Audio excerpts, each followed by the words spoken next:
नमस्कार, जय हिंद। आप सभी का फिर एक बार बहुत बहुत स्वागत है हमारे इस सीरीज़ में, जिसमें मैं पढ़ाता हूँ मैथमेटिक्स पॉलिटेक्निक स्टूडेंट्स के लिए।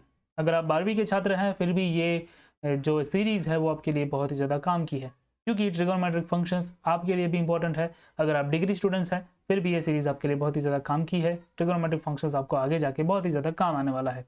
तो पिछले वीडियो में हमने देखा था यूनिट सर्कल, किस तरह से उसका इस्तेमाल होता है, ठीक है, उसमें कौन कौन से एंगल्स होते हैं, वो सारी चीज़ें देखी थी। और आज जो है उसमें ट्रिगोनोमेट्रिक फंक्शन किस तरह से अप्लाई होते हैं वो सारी चीज़ें जो है वो देखेंगे। चलिए, तो वक्त नहीं गवाते हैं, बढ़ते हैं आज के इस वीडियो में।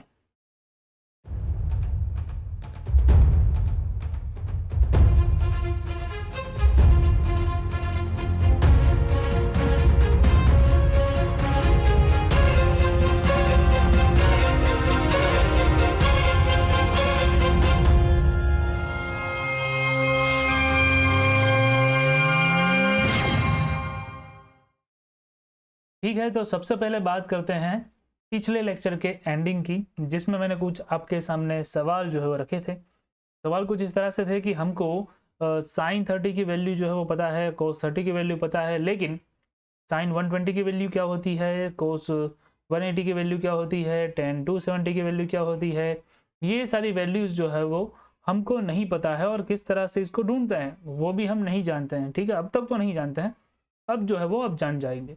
इसीलिए अब तक जो हम पढ़ रहे थे वो थे ट्रिगोनोमेट्रिक रेशियोज, जो कि फिक्स वैल्यूज थी। ठीक है, अब जो हमको पढ़ना है वो है ट्रिगोनोमेट्रिक फंक्शंस। ठीक है, तो इसको फंक्शन क्यों बोलते हैं वो भी आगे डिस्कस करेंगे। और सबसे पहले हम डिस्कस ये करते हैं कि इसमें और यूनिट सर्कल में रिलेशन क्या है। ठीक है, तो हमारे पास जो यूनिट सर्कल था वो तो पहले चाहिए होगा, तो ये आ गया हमारे पास एक यूनिट सर्कल।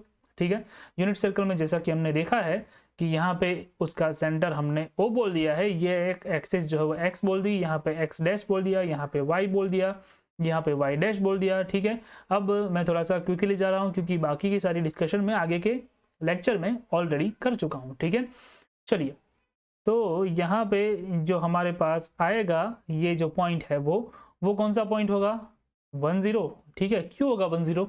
क्योंकि ये यूनिट सर्कल है, यूनिट सर्कल की रेडियस कितनी होती है, 1 होती। ठीक है, इसीलिए 0 से तुम ट्रैवल करोगे x की ओर, तो पॉजिटिव x की ओर तुमको ये जो पॉइंट मिलेगा वो 1 यूनिट पे मिलेगा, और इसीलिए ये जो कोऑर्डिनेट्स आएगा वो 10 आएगा। उसी तरह से लेफ्ट हैंड साइड का जो कोऑर्डिनेट आएगा, ठीक है, तो कौन सा आएगा तुमको, -10। ठीक है, ओके। उसी तरह से पॉजिटिव y के ऊपर जो ये क्वाड्रेंट आएगा वो आएगा 0 1, और उसी तरह से नेगेटिव y पे ये जो क्वाड्रेंट आएगा वो होगा 0 -1। ओके, 0 -1।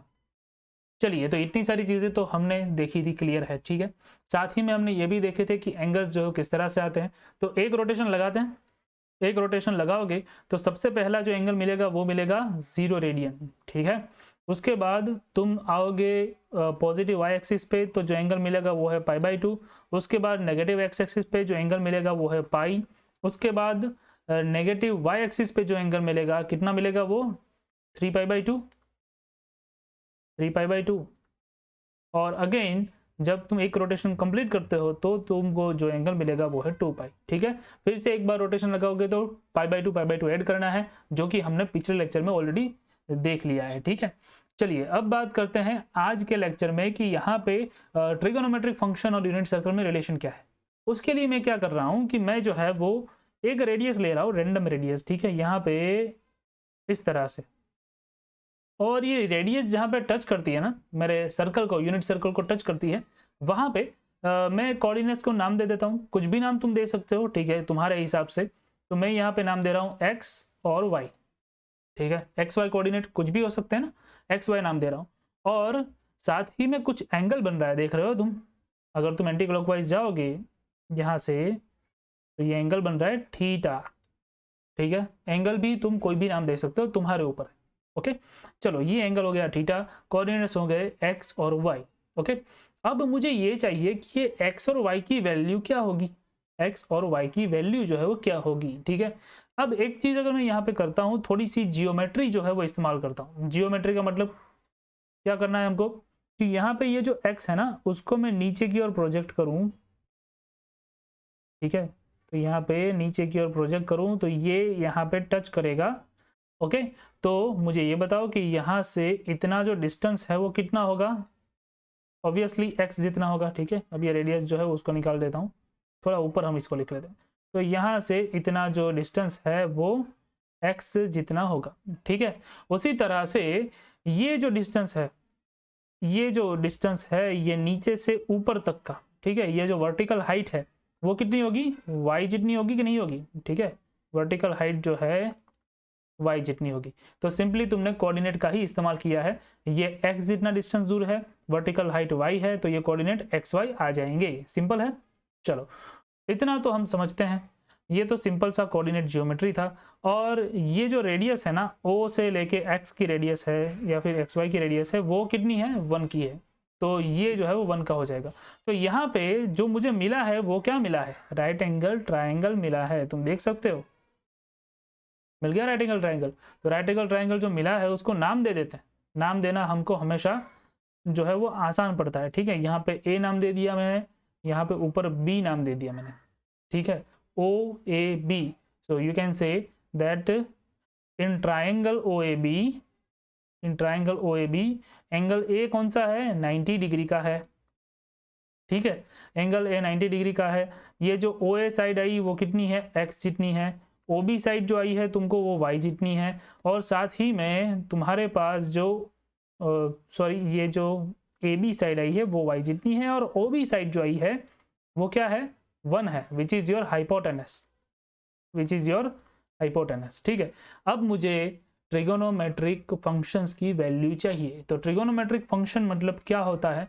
तो देखो, अब तक तुम्हारे पास ट्रिगोनोमेट्रिक रेशियोज थे। ठीक है, sine theta, cos theta, sine 30, cos 30, sine 60, cos 30 वगैरह वगैरह जो भी थे, उसमें क्या था हमारे पास कि ये जो सारी वैल्यूज थी ना, मतलब कि मान लो साइन 30 तो कितना हो गया? वो 120 हो गया। ठीक है, यहाँ पे मैं लिख रहा हूँ, चलो भाई साइन 30 तो ये हो गया 1/2। ओके, चलो कोस 30 ये हो गया 1/2, सॉरी √3/2। ओके, कोस 30 हो गया √3/2। उसी तरह से tan 30 तो वो हो गया 1/√3। ठीक है, ये सारी वैल्यूज जो है वो फिक्स हैं। कहीं पे भी चले जाओ, स्वर्ग में चले जाओ या जहन्नुम में चले जाओ, ठीक है, ये सारी की सारी वैल्यू फिक्स रहेगी। इसीलिए ये जो फिक्स वैल्यूज होती है ना, उसको हम क्या बोलते हैं? कॉन्स्टेंट्स बोलते हैं। ठीक है, और ये सारे के सारे एक नंबर रिप्रेजेंट करता है। ठीक है, जबकि यहाँ पे मैं 30 की जगह ये लिख दूं, 30 की जगह पे मैं अगर साइन थीटा लिख दूं तो क्या होगा कि थीटा जो है उसकी वैल्यू तो बदलती रहती है ना, उसकी वैल्यू फिक्स होती है क्या? थीटा मतलब क्या? थीटा मतलब कि कोई भी एंगल हो सकता है। तो अब इस केस में क्योंकि थीटा बदल रहा है तो साइन की वैल्यू भी बदलेगी। अगर तुम थीटा इज इक्वल्स टू 30 लोगे तो साइन की वैल्यू बदल जाएगी। थीटा इज इक्वल्स टू 60 लोगे तो साइन की वैल्यू फिर से बदल जाएगी। थीटा इज इक्वल्स टू 90 लोगे तो फिर से बदल जाएगी। ठीक है, तो यहाँ पे तुम कह सकते हो कि ये जो साइन है या फिर जो कॉस है, जो टेन है, कॉस है, कोसेक है, सेक है, कॉट है, ये जो भी सारे के सारे हमको मिल रहे हैं वो सारे के सारे ट्रिगोनोमेट्रिक फंक्शंस हैं, जिसकी वैल्यू जो है वो डिपेंड करती है किसके ऊपर?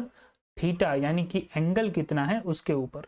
ठीक है, तो अगर किसी एक चीज की वैल्यू किसी दूसरे पे डिपेंड करती है तो वो जो चीज है वो दूसरी चीज की फंक्शन है। ओके, अब ये फंक्शन जो है उसके ऊपर हम एक अलग से पूरा वीडियो ले सकते हैं, इसीलिए वो कभी और रखेंगे कि फंक्शन क्या होता है वगैरह वगैरह सारी बातें जो है बाद में करेंगे।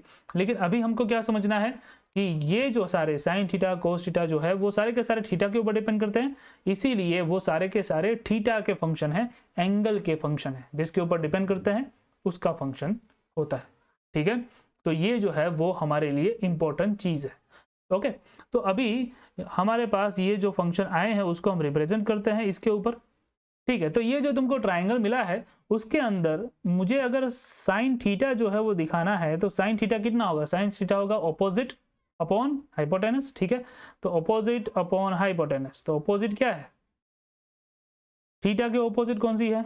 यहाँ पे थीटा है, थीटा की ऑपोजिट हो गया y, y upon hypotenuse. Hypotenuse कितना है? हाइपोटेनस है 1 जितना, उसकी कोई वैल्यू जो है वो 1 है, तो y इज इक्वल्स टू तुमको क्या मिल गया? Sine theta. ठीक है, चलो उसी तरह से मैं cos थीटा ढूंढता हूँ। तो cos थीटा जो है वो कुछ इस तरह से मिलेगा कि cos theta is equals two adjacent on hypotenuse.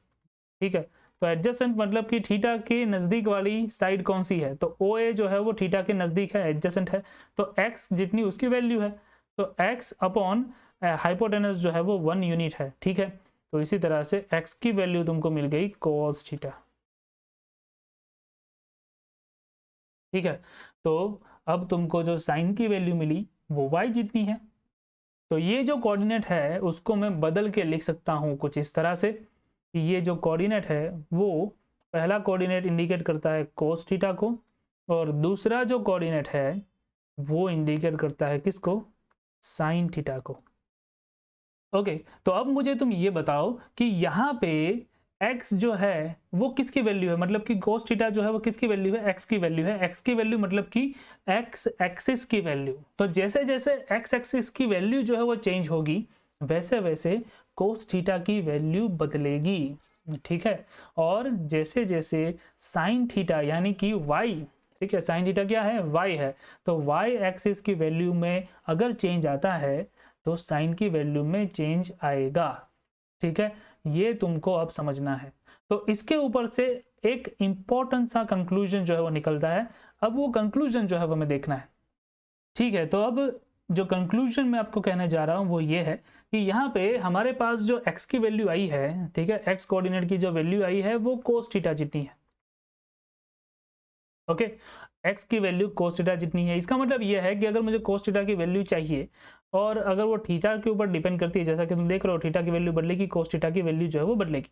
ठीक है, थीटा की वैल्यू अगर सबसे पहले मान लो कि 0 डिग्री है, यानी कि 0 रेडियन है। ठीक है, 0 डिग्री और 0 रेडियन दोनों एक ही होता है, तो 0 रेडियन है तो मतलब कि तुम यहाँ पे हो, यहाँ के मतलब कि कहाँ पे हो, तुम हो x एक्सिस के ऊपर, x एक्सिस के ऊपर हो, और ये वाला जो कोऑर्डिनेट है वो तुम देख रहे हो, तो ये वाला कोऑर्डिनेट देखकर तुम मुझे ये बताओ कि यहाँ पे x की वैल्यू कितनी है, तो तुम बोलोगे कि x की वैल्यू ये रही 1 जितनी है। ठीक है, तो वही तो है हमारे cos थीटा की वैल्यू। ओके, तुम जो भी एंगल ले रहे हो उस एंगल के ऊपर जो भी x के कोऑर्डिनेट की वैल्यू है वही तुम्हारी cos थीटा की वैल्यू होगी, तो cos 0 हो जाएगा 1। ठीक है, उसी से अगर तुम आगे बढ़ते हो तो तुम्हारे पास आता है यहाँ पे π/2।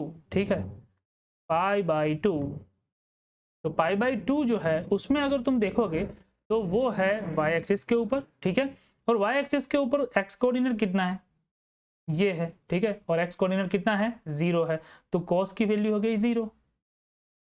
सही है। ठीक है, आगे बढ़ोगे तो तुमको मिला क्या, पाई, आगे मिला पाई, तो पाई के आगे तुम देखोगे तो पाई के पास x कोऑर्डिनेट है -1, तो यहाँ पे आंसर आ गया -1। ओके, उसी तरह से अगर तुम देखोगे 3π/2 को, मतलब कि यहाँ पे आओगे तो तुमको जो मिला है वो कौन सा वैल्यू मिले है, ठीक है, ये जो मिली है कौन सी वैल्यू है, 0 की वैल्यू है।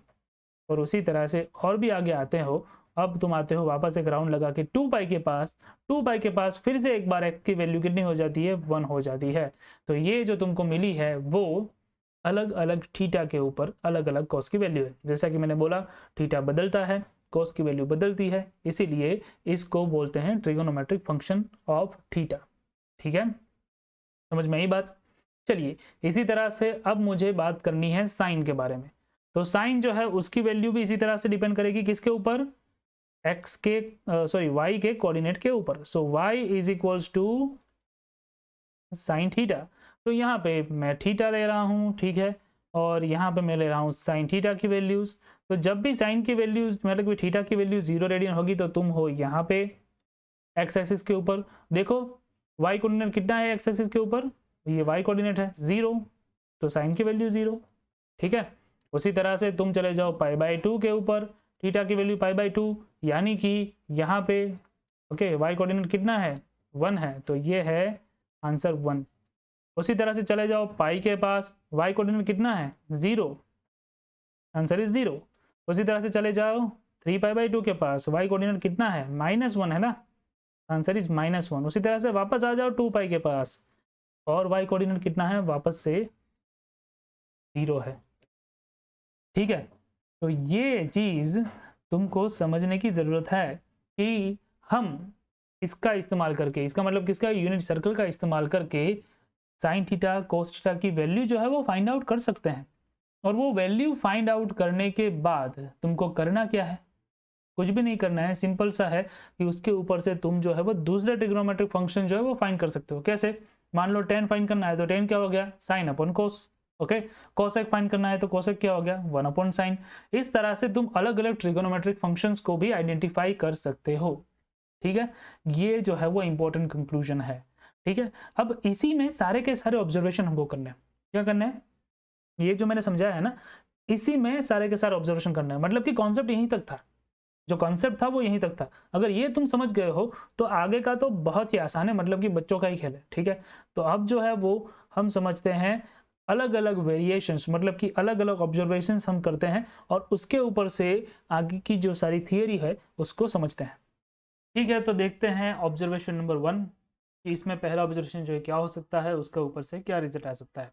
तो आपको जैसे पता है कि यहाँ पे हमारे पास जो है वो वैल्यूज़ आ गई थी जिसको मैंने टेबल में ले लिया है, और ये हमारा यूनिट सर्कल है। ठीक है, अब क्या कर रहे हैं कि यूनिट सर्कल के ऊपर जैसे हमने पॉइंट सीखे थे वही सारे दिखा देता हूँ मैं। यहाँ पे O पॉइंट है, यहाँ पे X पॉइंट है, X dash point, Y point और Y डैश पॉइंट। ठीक है, अब तुमको पता ही है वैसे यहाँ पे 0 एंगल, यहाँ पे π/2 एंगल, ये जो है वो पाई एंगल, यहाँ पे 3π/2 एंगल, और उसके बाद आता है कौन सा, 2π एंगल। ठीक है, तो इस तरह से एक रोटेशन आपका जो है वो कंप्लीट होता है। पॉजिटिव एंगल्स इस तरह से सारे के सारे मिलते हैं। चलिए, अब ये करने के बाद आपने जो ये वैल्यूज़ हासिल की हैं सारे की सारी, उन वैल्यूज़ को देखोगे तो इसमें एक बात तो जैसा कि आपको पता है, यहाँ पे ये जो साइन है वो y की वैल्यू दिखाएगा आपको, और जो कोस है वो x की वैल्यू दिखाएगा। ठीक है, अब अगर तुम एक चीज़ नोटिस करते हो तो सबसे पहला मेरा ऑब्जर्वेशन जो है वो ये होगा कि यहाँ पे जो साइन और कोस की जो वैल्यूज़ है ना, वो वैल्यूज़ पॉजिटिव कहाँ पे है और नेगेटिव कहाँ पे। सबसे पहला मेरा ऑब्जर्वेशन जो है वो यही होगा। ठीक है, अब हालांकि तुम्हें पता है कि y और x जो है वो दोनों की दोनों कोऑर्डिनेट्स ही साइन और कोस को रिस्पेक्टिवली दिखाते हैं। ठीक है, इसीलिए जिस जगह पे x का जो भी कोऑर्डिनेट होगा उसकी जो भी वैल्यू होगी, वही वैल्यू जो है वो कोस या फिर साइन की होगी, तो वही जो उसकी साइन होगी वही कोस और साइन की भी साइन होगी। कहने का मतलब क्या है कि यहाँ पे तुम देख रहे हो कि यूनिट सर्कल में तुम्हारे पास कुछ क्वाड्रेंट्स हैं। ठीक है, ये पहला क्वाड्रेंट है, यहाँ पे दूसरा क्वाड्रेंट है, यहाँ पे तीसरा क्वाड्रेंट है, और यहाँ पे है चौथा क्वाड्रेंट। तो हमारे पास 4 जो है वो क्वाड्रेंट है। अब 4 जो क्वाड्रेंट होते हैं उसमें x और y की वैल्यू अगर हम ले तो किस तरह से आएगी, पहले क्वाड्रेंट में x भी पॉजिटिव आता है और y भी पॉजिटिव आता है, हमको पता है ये चीज़। ठीक है, दूसरे क्वाड्रेंट में क्या होता है, x नेगेटिव होता है, y पॉजिटिव होता है। तीसरे क्वाड्रेंट में क्या होता है, क्वाड्रेंट नंबर 3 में क्या होता है, तो क्वाड्रेंट नंबर 3 जो है उसके अंदर दोनों ही नेगेटिव होते हैं, और क्वाड्रेंट नंबर 4 जो होता है उसके अंदर x जो है वो पॉजिटिव होता है, y जो है वो नेगेटिव होता है। ठीक है, ये चीज़ आपको पता ही है। अब यहाँ पे इम्पॉर्टेंट चीज़ अब आती है, क्या आता है कि क्योंकि y की वैल्यू ही साइन थीटा, y की वैल्यू साइन थीटा देगी और x की वैल्यू कोस थीटा देगी, तो जहाँ पे x पॉजिटिव है वहाँ पे कोस पॉजिटिव है, जहाँ पे x नेगेटिव है वहाँ पे कोस नेगेटिव है। ठीक है, तो इसका मतलब ये हुआ कि फर्स्ट क्वाड्रेंट में अगर तुम कोस की वैल्यू लेते हो कोई भी वैल्यू तो वो पॉजिटिव आएगी क्योंकि x पॉजिटिव है। सेकंड क्वाड्रेंट में क्योंकि x नेगेटिव है तो सारी की सारी वैल्यू कोस की क्या होगी, नेगेटिव होगी। ठीक है, और वो हो भी रहा है। कहाँ पे हो रहा है, मैं बात करता हूँ फर्स्ट क्वाड्रेंट की। तो ये देखो 0 से π/2 की जो रेंज है, 0 से लेकर 0 यहाँ पे है, π/2 यहाँ पे है, 0 से लेकर π/2 की जो रेंज है, तुम एंटी क्लॉकवाइज जाते हो तो ये जो रेंज है ना, ये वाली रेंज, उसमें कोस जो है वो पॉजिटिव है, देख रहे हो, +1 है। कोस क्या है, +1 है, पॉजिटिव है। ठीक है, और आगे तुम देखोगे तो उसके बाद सेकंड क्वार्टर मतलब क्या है, π/2 से लेकर पाई की रेंज, कोस क्या है, कोस क्या है, नेगेटिव है। ठीक है, कोस नेगेटिव आया। ओके, आगे तुम अभी देखोगे तो 3π/2 से लेकर यहाँ सॉरी पाई से लेकर 3π/2 की रेंज पर जाओगे तो अगेन नेगेटिव वैल्यू मिलेगी। ठीक है, तो फिर से कोस की वैल्यू नेगेटिव आएगी। π/2 से लेकर 2 पाई पे जाओगे तो कॉस की वैल्यू पॉजिटिव आएगी। इन शॉर्ट जो एक्स की वैल्यू है वही तुम्हारे कॉस की वैल्यू है, ठीक है।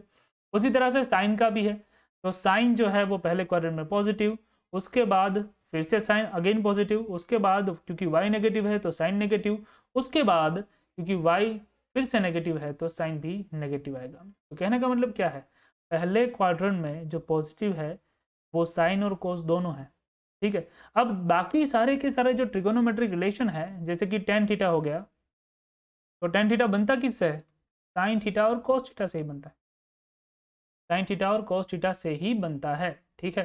तो अगर साइन की वैल्यू पॉजिटिव है, नीचे कोस की वैल्यू पॉजिटिव है, तो tan थीटा की जो वैल्यू आएगी वो पॉजिटिव आएगी, ठीक है। तो पहले क्वाड्रेंट में साइन और कोस दोनों पॉजिटिव होते हैं, तो tan भी पॉजिटिव ही होगा।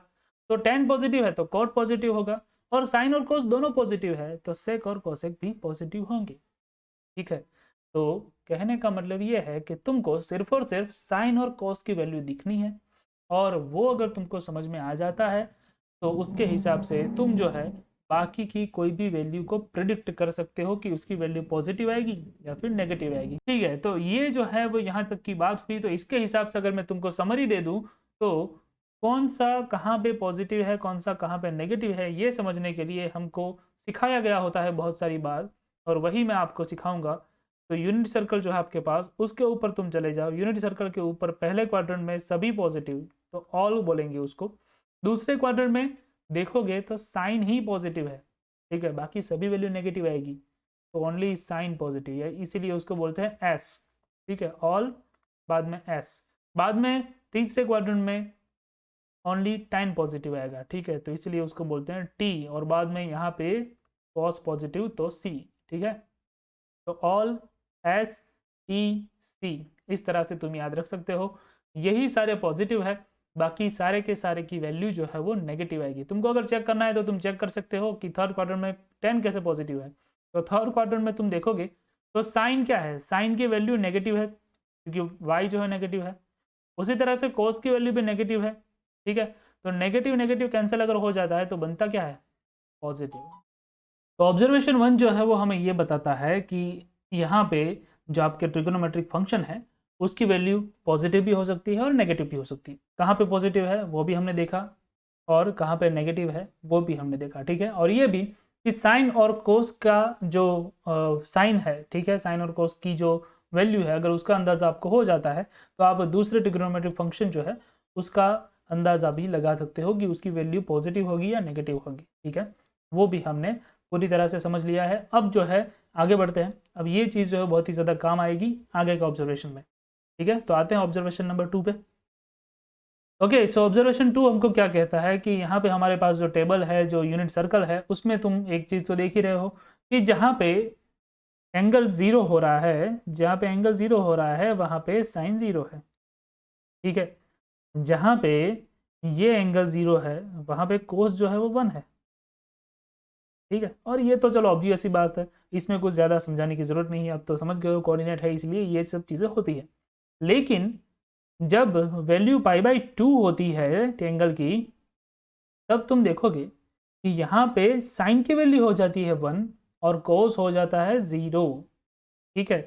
साइन की वैल्यू हो जाती है 1, कोस हो जाता है 0।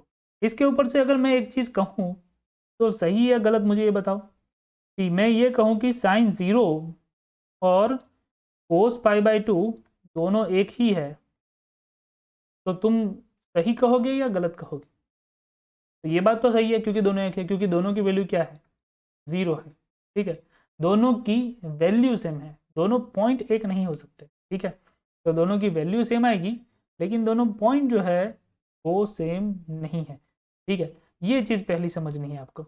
दूसरा, यहाँ पे तुम देख रहे हो कि उसी तरह से अगर मैं जाऊँ तो साइन π/2 और कोस 0 इन दोनों की वैल्यू भी सेम है, ठीक है। अरे आगे जाओ तो आगे जाके तुमको पता चलेगा कि अगर साइन की वैल्यू तुम जो है वो पाई ले रहे हो, ठीक है, थीटा की वैल्यू पाई ले रहे हो तो साइन 0 आएगा, और 3π/2 पे फिर से वो 0 आएगा, ठीक है, कोस 0 आएगा। वहीं पे 3π/2 पे जहाँ पे साइन की वैल्यू -1 है तो पाई के पास कोस की वैल्यू -1 है, ठीक है। और इन सभी जो मैं आपको वैल्यूज जो दिखा रहा हूँ ये सारी की सारी, उनमें एक चीज़ तुम जो है वो कॉमन देख पाओगे, क्या है कि यहाँ पे ये अगर सेट ले लूँ मैं तो π/2 और 0 के बीच में डिफरेंस कितना है, π/2 का। ठीक है, सेम वे यहाँ पे 3π/2 और पाई के बीच में डिफरेंस कितना है, 3π/2 माइनस पाई करोगे कितना आएगा, π/2 आएगा। ठीक है, और ये दूसरे एंगल्स के लिए भी यहाँ पे काम करेगा। दूसरा एंगल मतलब क्या है कि मैं अगर एक एंगल ले लूँ 30 डिग्री, तो 30 डिग्री को π/6 बोल देते हैं।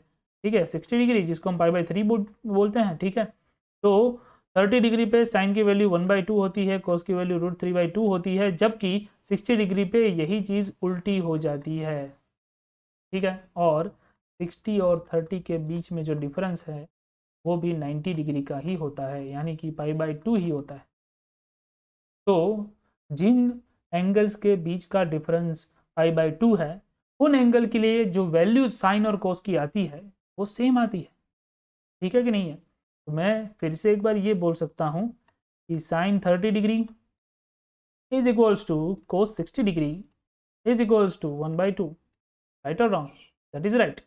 ठीक है, और इस ऑब्जर्वेशन से मुझे एक चीज समझ में आती है, वो ये है कि साइन 30 को मैं इस तरह से लिख सकता हूं कि साइन 90 डिग्री माइनस 30 डिग्री, ठीक है, sine 90 degree minus 60 degree, sorry 60 degree is equals to cos 60 degree.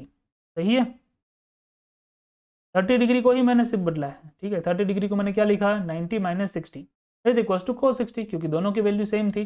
तो कहने का मतलब ये है कि यहाँ पे अगर तुम देखोगे तो 60 को तुमने 90 में से सब्सट्रैक्ट किया तो वो कॉस में कन्वर्ट हो गया। ठीक है, साइन जो है वो कॉस में कन्वर्ट हो गया। तो ये बहुत ही बड़ा ऑब्जर्वेशन और बहुत ही बड़ा रिजल्ट हमारे लिए बनता है कि साइन को अगर थीटा में से जो एंगल है उसको सब्सट्रैक्ट किया जाए π/2 में से, सॉरी π/2 माइनस थीटा अगर लिखा जाए साइन π/2 माइनस थीटा, तो आपको मिलेगा क्या, कोस थीटा। ठीक है, और यही चीज कोस के लिए भी वर्क करती है कि कोस π/2 माइनस थीटा करोगे तो आपको मिलेगा क्या, साइन थीटा। ठीक है, तो आपको मिलेगा साइन थीटा। ओके, तो यहाँ पे ये इंपॉर्टेंट रिजल्ट जो है वो आपको मिल के आया है कि sine π/2 minus theta cos theta हो जाता है, कॉस π/2 माइनस थीटा जो है वो साइन थीटा हो जाता है। साइन को कॉस में, कॉस को साइन में कन्वर्ट कर सकते हो। ठीक है, तो ये जो सारी बातें मैंने आपसे की है वो सारी की सारी उन एंगल के लिए की है जो π/2 से कम थे। ठीक है, मतलब कि π/2 में से जिसको आप सब्सट्रैक्ट कर सकते हो। लेकिन अगर बड़ा हुआ एंगल तो क्या होगा, ठीक है, यानी कि फर्स्ट क्वार्टर में नहीं होकर अगर आप सेकंड में हो या फिर थर्ड में हो या फिर फोर्थ में हो, और तब मैं π/2 में से या फिर 3π/2 में से किसी को सब्सट्रैक्ट कर रहा हूँ, π/2 प्लस होता है तो क्या होता है। ठीक है, इन सारी चीज़ों की जानकारी के लिए आपको दूसरा लेक्चर देखना पड़ेगा। ठीक है, क्यों, क्योंकि ये लेक्चर जो है ऑलरेडी बहुत बड़ा हो चुका है। तो दूसरे लेक्चर में आपको एकदम ठीक ठाक तरीके से समझाएंगे। ठीक है, इसको फिर से रिवाइज भी करवाएंगे और ठीक ठाक तरीके से समझाएंगे कि आपको अगर 3π/2 माइनस थीटा करने जाओगे तो क्या होगा, π/2 प्लस थीटा करने जाओगे तो क्या होगा। ये सारी जानकारी आपको अगले लेक्चर में मिल जाएगी। तो तब तक आप जो है वो हमारी सीरीज़ के साथ बने रहिए। ठीक है, तो आप मुझे बताइए कि आपको ये सीरीज़ कैसी लगती है और ये वीडियोस जो है उसकी क्वालिटी कैसी है, मतलब कि आपको सारी चीज़ें समझ में आती है या नहीं आती है, कमेंट सेक्शन में। और अगर आपका कोई सजेशन है तो भी दीजिए ताकि मैं उसमें कुछ इम्प्रोवाइज़ कर सकूँ, और साथ ही में हम अगले लेक्चर्स में कुछ एग्जाम्पल्स भी कर पाएँ। इसके लिए थोड़ा सा आपका जो है वो साथ मुझे चाहिए होगा। ठीक है, तो वीडियो को लाइक कीजिए ताकि मुझे पता चले कि मैं एग्जाम्पल्स ले सकता हूँ या नहीं ले सकता हूँ। मिलता हूँ आपको अगले लेक्चर में, तब तक के लिए जय हिंद।